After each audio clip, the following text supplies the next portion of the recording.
Komisi Pemberantasan Korupsi kembali melakukan pemeriksaan terhadap mantan Menteri Agama Yakut Khalil Qaumas terkait dugaan penyimpangan dalam pengelolaan kuota haji tahun 2023 dan 2024. Pemeriksaan Yakut ini dilakukan untuk mendalami proses pengambilan kebijakan yang diduga telah merugikan negara hingga 1 triliun rupiah, terutama terkait pengalihan kuota reguler ke haji khusus.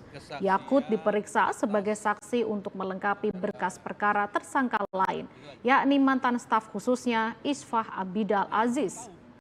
Sementara fokus utama pemeriksaan kali ini terkait temuan dokumen hasil penggeledahan di sejumlah vendor biro perjalanan haji beberapa hari lalu. Penyidik berusaha menggali keterkaitan antara diskresi menteri dalam membagi kuota tambahan dengan adanya dugaan aliran dana ilegal yang masuk ke sejumlah pihak.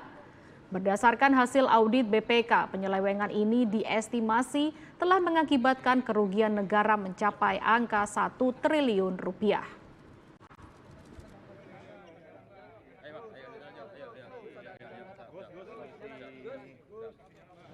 Dan untuk mengetahui perkembangan pemeriksaan mantan Menteri Agama Yakut Khalil Qaumas hingga sore ini pemirsa, kita telah terhubung dengan Muhammad Kolbi di Gedung Merah Putih KPK. Kolbi, apakah sudah ada tanda-tanda Gus Yakut akan selesai menjalani pemeriksaan? Silahkan laporannya.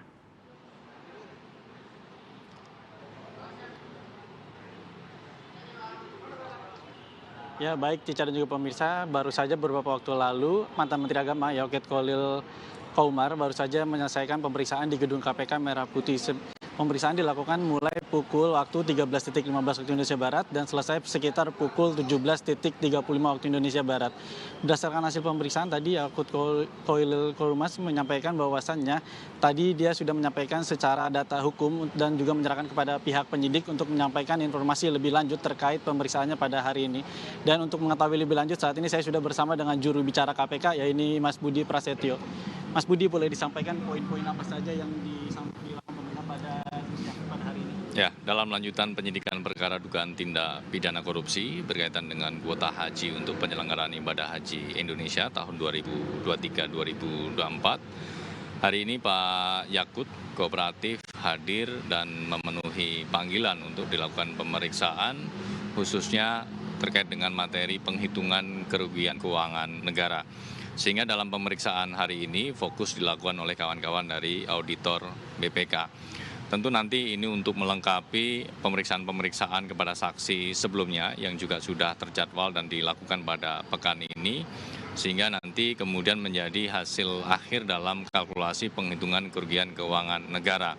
Sehingga dari laporan penghitungan kerugian keuangan negara tersebut menjadi dokumen pendukung dalam proses penyidikan perkara ini. Mengingat sangkaan pasal yang digunakan dalam dugaan tindak pidana korupsi terkait dengan kuota haji ini adalah pasal 2, pasal 3, yaitu terkait dengan kerugian keuangan negara. Sejauh mana tadi hasil pemeriksaan dari Gus Yakut sendiri terkait aliran dana itu sendiri, apakah langsung menyangkut ke Menteri Agama pada saat itu, yakni Gus Yakut? Pemeriksaan hari ini kita fokus berkaitan dengan penghitungan kerugian keuangan negaranya, ya. Jadi pemeriksaannya dilakukan oleh kawan-kawan dari auditor BPK. Sedangkan untuk pemeriksaan-pemeriksaan sebelumnya juga sudah kami lakukan oleh penyidik, baik dari pihak-pihak di Kementerian Agama, kemudian asosiasi, dan juga para PIHK atau Biro Travel yang menyelenggarakan ibadah haji. Dari proses pemeriksaan tersebut, kita mulai dari diskresi yang dilakukan di Kementerian Agama, di mana dalam proses diskresi tersebut juga diduga melenceng dari asal-usul pemberian kuota tambahan oleh pemerintah Arab Saudi. Sehingga pada beberapa waktu lalu kami juga sudah melakukan pemeriksaan kepada Pak Dito selaku ex-Menpora yang pada waktu itu juga ikut berangkat ke Arab Saudi mewakili pemerintah Indonesia, di mana dalam pemberian itu, pemberian kuota tambahan ibadah haji ini adalah untuk sebetulnya memangkas panjangnya antrean ibadah haji reguler. Artinya kuota sebesar 20.000 itu harusnya difokuskan untuk haji reguler. Namun demikian dilakukan diskresi 50%, 50%. Ya, oleh karena itu kami mendalami apa motif dan siapa inisiatifnya dalam proses diskresi itu.